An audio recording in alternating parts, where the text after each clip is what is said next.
Good day, everyone. We are students from Villasin University interviewing a systems analyst. I am Sydney Jose, I'm Louise, Policarpio. I'm Lacaden. I'm Queenie, Villasin.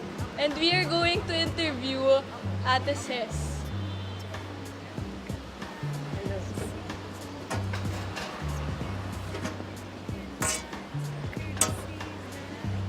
I'm Ces. Currently I work in Capgemini Philippines. It's a French multinational company and it's her headquarters in Paris,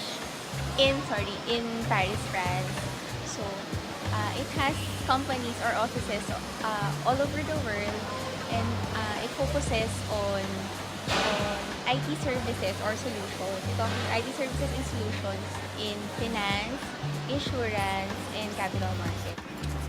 Can you tell us a little about your professional background, where you went to before your other office, where you graduated your course? I graduated in the PUA Institute of Technology with a degree of BS Industrial Engineering. And then after graduation, I worked in Indra, Philippines, and then as a business analyst. And then I transferred to Capgemini last month. So I worked in the IT industry for almost 3 years now. Here muna. In a nutshell, what do you think is being a systems analyst all about? What the systems analyst do is it researches and coordinates and recommends system solutions for a business or a business requirement. Okay, so since you're working with a company that deals with making IT solutions for other organizations, in your day-to-day life, what do you do in the office? So what I basically do is I set meetings with the clients and then I prepare everything. I prepare my questions and then I read about what the company is, what the client does, and then in the meeting I talk about I gather or elicit their requirements for me to be able to document or make functional designs where I could relate those to the programmers. So it's very important to know about the background information.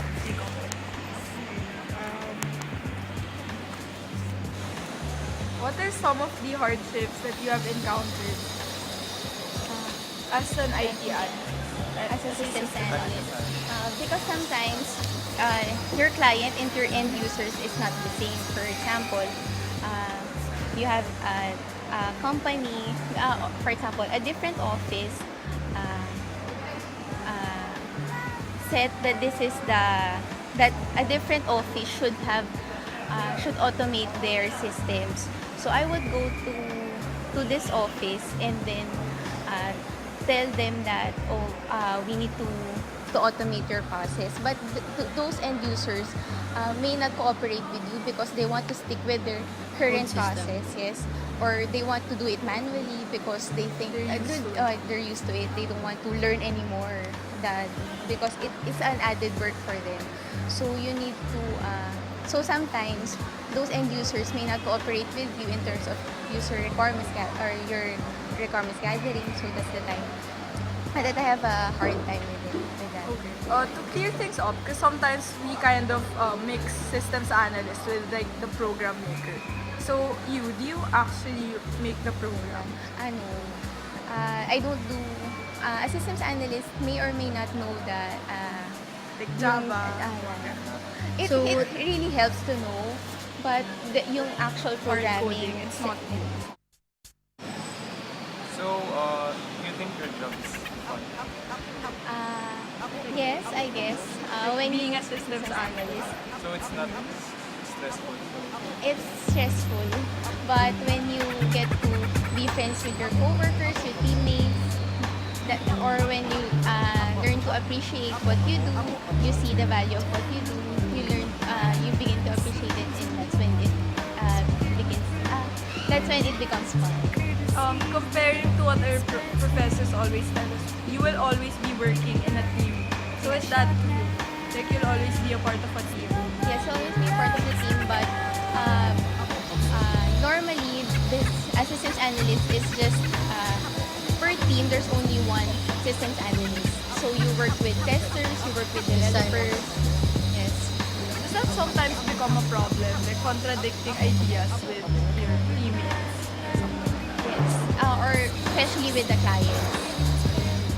So that's when you because in a good systems analyst should have like interpersonal skills. So that's when it kicks in that you need to be able to come up with the workaround to be able to accommodate all ideas.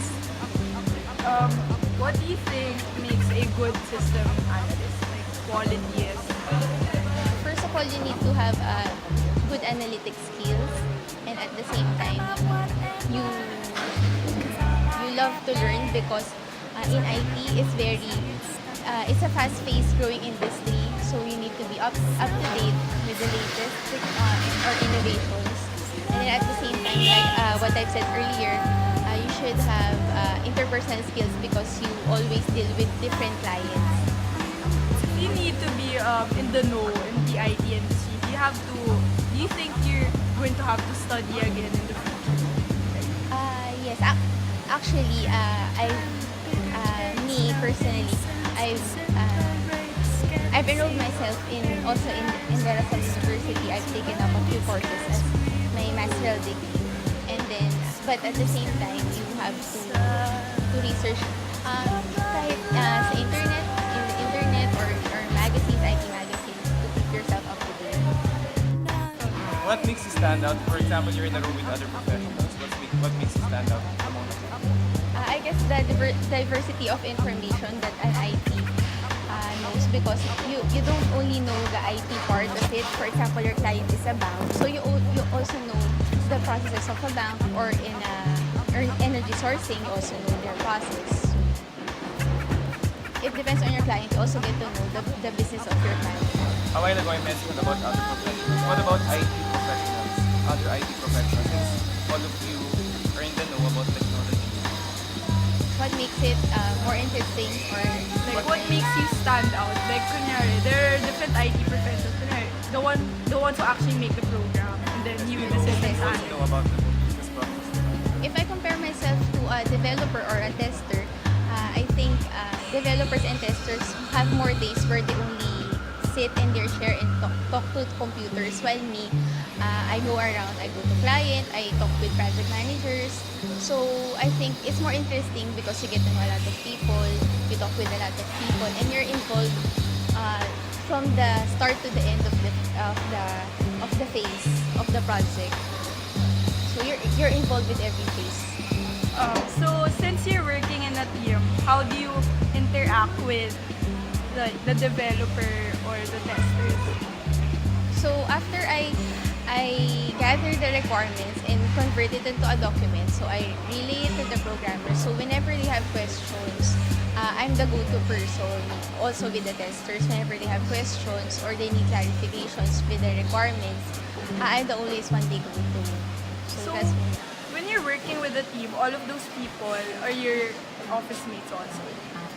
So, okay. So it's not like you're from different companies because you're put into one team working for one project. Is that never the case? there has been a case where the client also wanted to outsource a different company. So I work with a different company as well. But I have a team with me where we're all in the same company. So together with another company, we work for the client.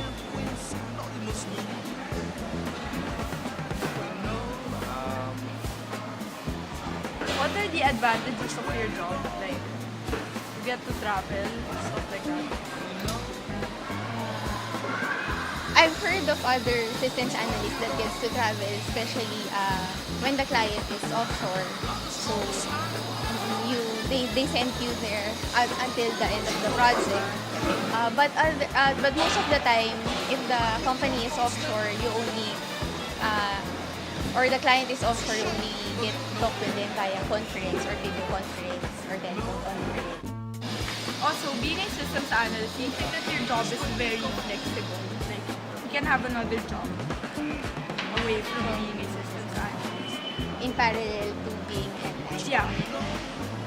I guess not, because also in IT it's very stressful. It takes a lot of your time. Sometimes you do overtime work or even in the weekends as well. So, What if you decide to take a different job? What do you think would be that?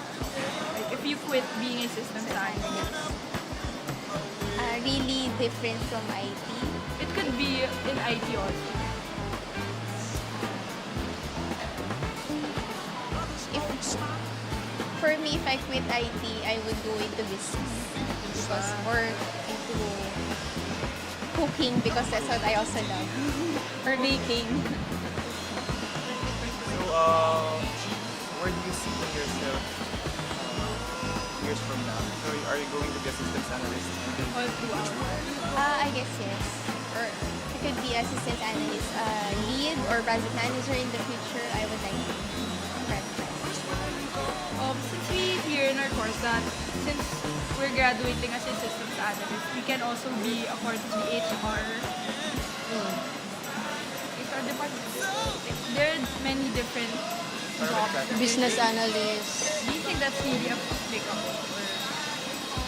When you're a business analyst, you could also be a business analyst or a tester. Or you can also a developer if you're picking up courses in programming language. Tara, will you recommend being a systems analyst? Yes. Yes, I would.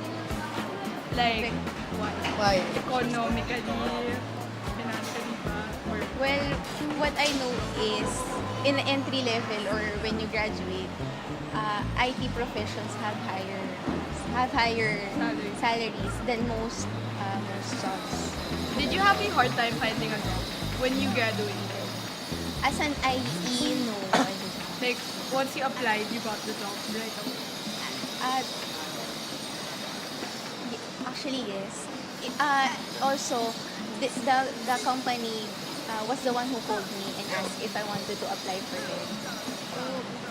So, it's really in demand or... Yes, it's very in demand. Kasi, di ba nursing was in demand before, pero when people graduated, most people, Everyone went for Because nursing. everyone took nursing. yes, parang nawala na sila ng stats for the job. So, tingin nyo ba, ganun yung mangyayari for systems analyst? I think no. Because when you're a nurse, I think only the medical field is affected. But in IT, in medical, in manufacturing, everyone uses IT.